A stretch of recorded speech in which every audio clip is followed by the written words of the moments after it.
Bonjour à tous et bienvenue dans ce premier épisode du quart d'heure littéraire.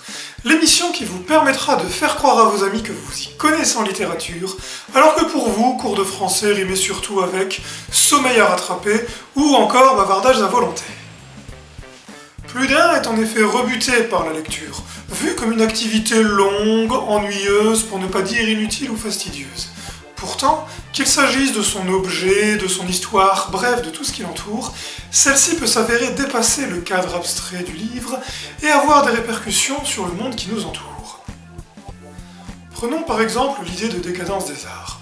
Selon certains, tout ce que l'on crée aujourd'hui n'aurait aucune valeur, et les chanteurs, artistes, cinéastes ou écrivains actuels n'auraient pas le moindre talent comparé à ceux des époques précédentes. Au contraire, pour d'autres, les œuvres anciennes appartiennent à un passé qui est déconnecté de notre époque, ce qui les rend difficiles à apprécier quant à leur forme et peu en lien avec nos préoccupations actuelles quant à leur sujet. Ce type de débat n'a rien de nouveau. Il a même, en particulier pour la littérature, marqué profondément la fin du XVIIe siècle, de manière à la fois violente et durable, sous le nom de querelle des anciens et des modernes. Un thème qui va passionner des foules, qui va battre des records de vues avec un tel sujet. La remarque peut se comprendre, en effet, quel est l'intérêt d'un débat digne du café du commerce, dans lequel on aura d'un côté ceux pour qui c'était mieux avant, et ceux qui pensent que nouveauté est forcément gage de qualité.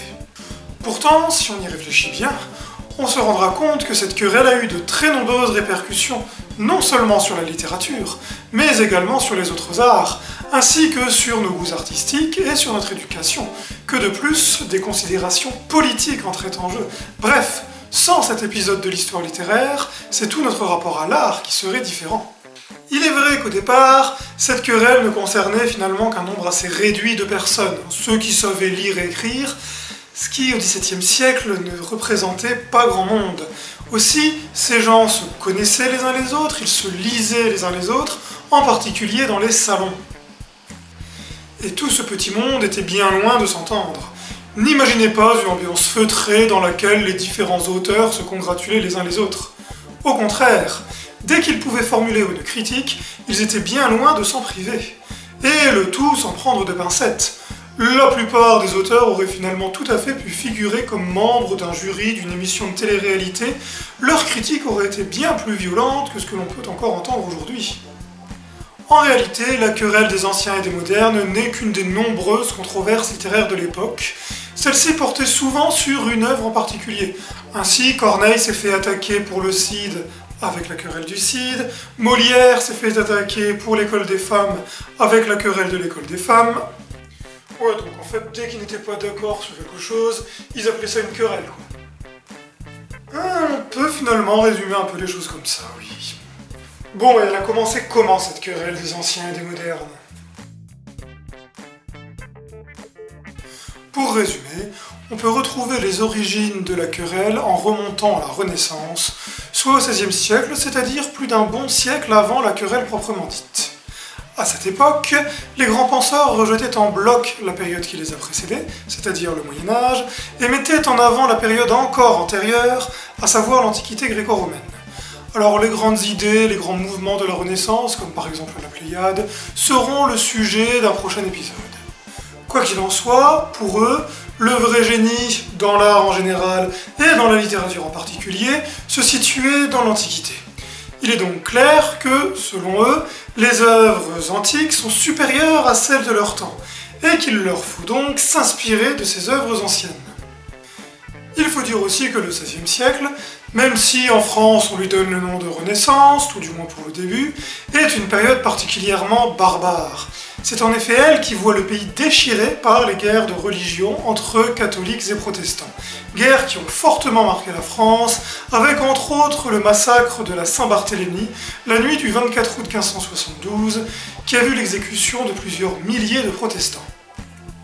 L'un des témoins de ce temps est Montaigne, qui, dans ses essais, exprime son mépris pour son époque, qu'il voit comme décadente et donc inférieure à l'Antiquité. À cela s'ajoute, pour Montaigne, la question de la langue, question qui prend de l'importance au XVIe siècle et qui en aura pour la querelle proprement dite.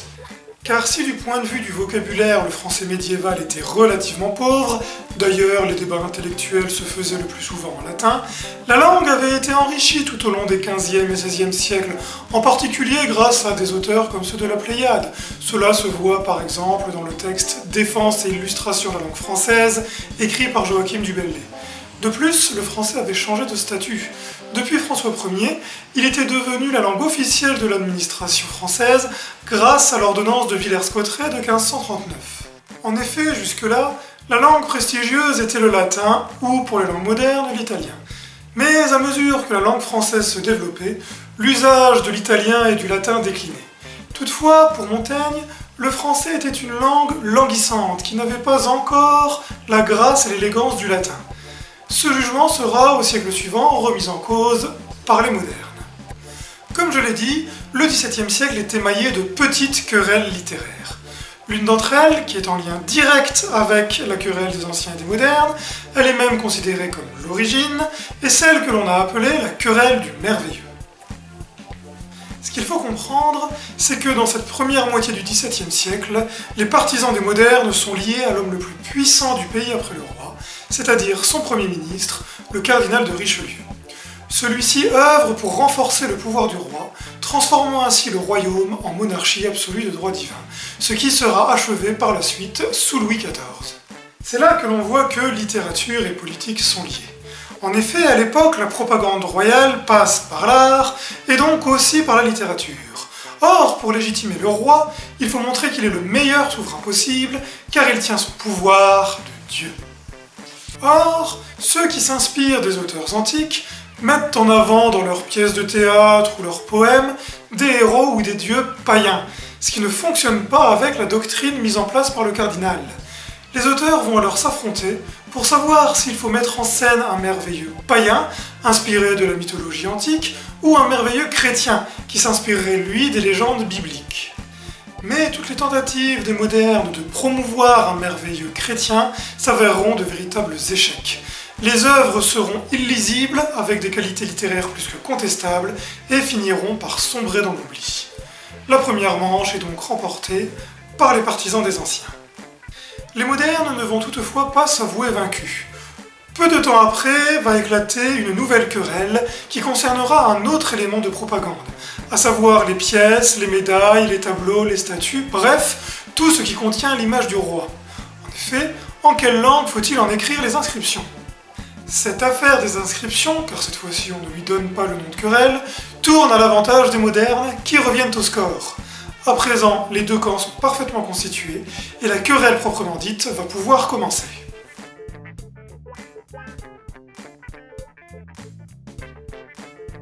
Comme on peut le remarquer, les deux camps ne s'affrontent pas seulement sur deux conceptions de la littérature.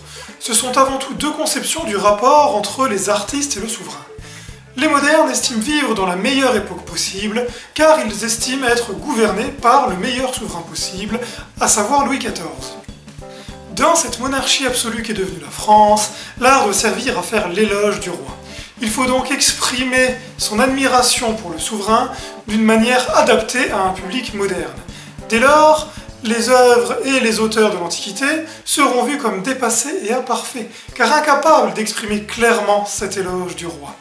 On va donc les considérer comme ridicules ou lourds, et le même jugement vaudra pour ceux qui admirent ces œuvres ou ces auteurs.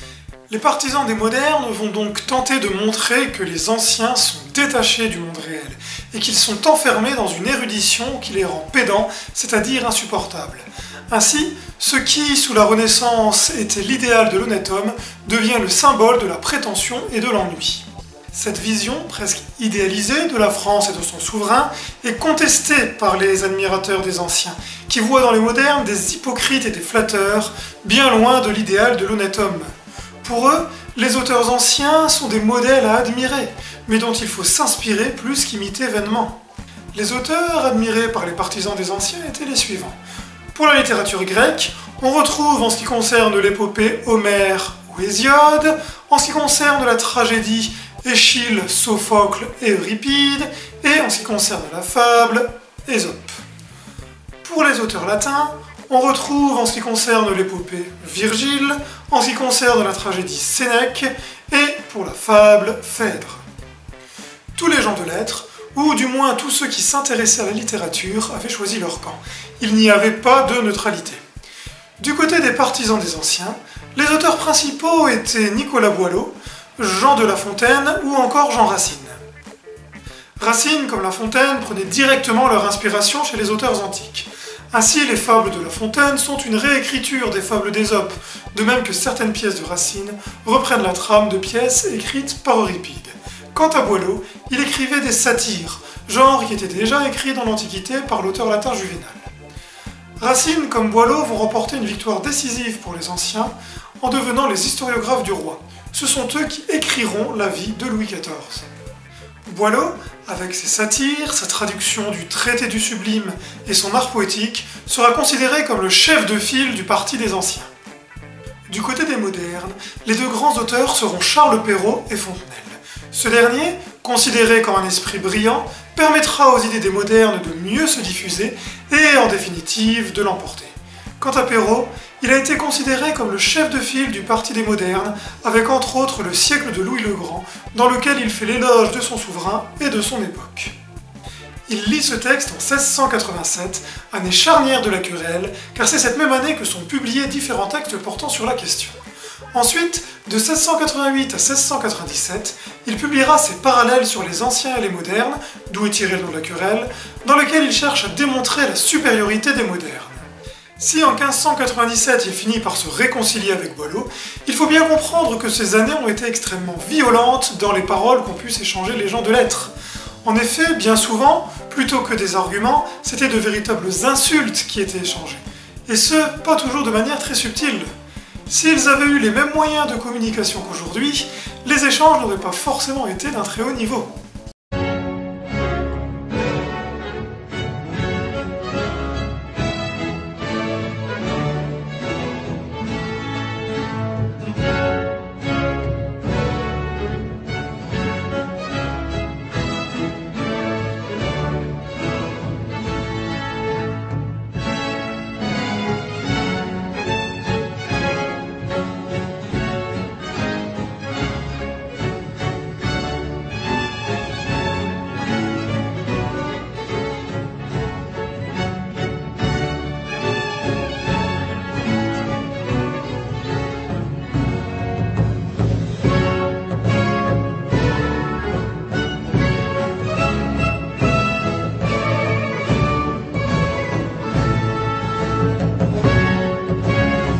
Quoi qu'il en soit, et malgré la réconciliation de 1697 entre Boileau et Perrault, la querelle s'est poursuivie au XVIIIe siècle, en particulier autour de ce que l'on a appelé la querelle homérique, à propos d'une adaptation ou d'une traduction de l'Iliade d'Homère.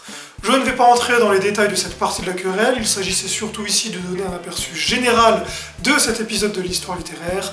N'hésitez pas à regarder l'œuvre de Marc Fumaroli, livre qui m'a servi de source principale d'inspiration, dans laquelle vous aurez plus amples informations. Cet épisode est donc un moment crucial de l'histoire littéraire.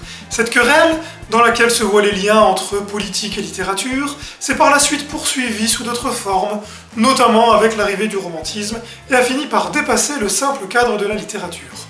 Aujourd'hui encore, on voit les partisans d'une modernité nécessairement supérieure, à qui s'opposent ceux qui pensent que l'art ancien, du fait qu'il respectait certaines règles, était lui beaucoup plus beau. Il semblerait que cette querelle n'en doive jamais finir. Voilà, le quart d'heure est écoulé, l'épisode est terminé, j'espère que ça vous a plu. N'hésitez pas à partager cet épisode et à vous abonner à la chaîne. Quant à moi, je vous dis à bientôt pour un prochain épisode.